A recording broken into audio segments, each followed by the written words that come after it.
As we sit here now, we don't know for definite that Boris Johnson will win the Conservative leadership, but it's more than likely. Sure.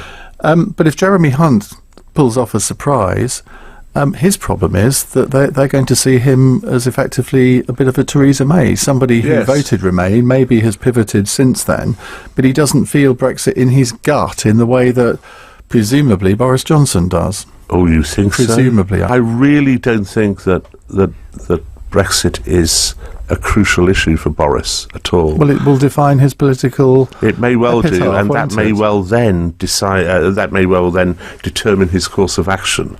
Why do you think that, though? That it doesn't define him? I would have thought most people would think it took him an awful long time to decide. But what side? But when he did decide, then he did decide.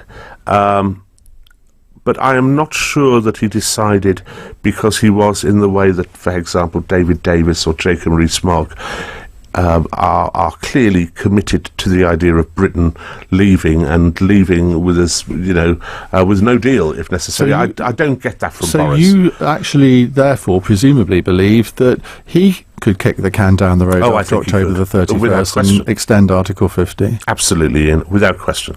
And you can hear the same sort of stuff in what Boris is saying that you heard from Theresa. Now, Boris isn't doing much terribly different. He is saying we must say there's no deal. We can't go into negotiations without saying no deal. Well, look, if you're telling them that it's just a negotiating tool, then it's a paper tiger again. But also, he said, that there is a 1 in a million chance that we will leave with no deal. So they know that no deal is a paper tiger. It has no force for them. I think we're likely to get is a kind of May's deal, except with a bit of lipstick put on the pig, if I can put it like that. That I think effectively Boris will try to sell to the country something which is very close to May's deal, may even be softer than May's deal. The more I think about it, the more I think we should be leaving with no deal whatsoever.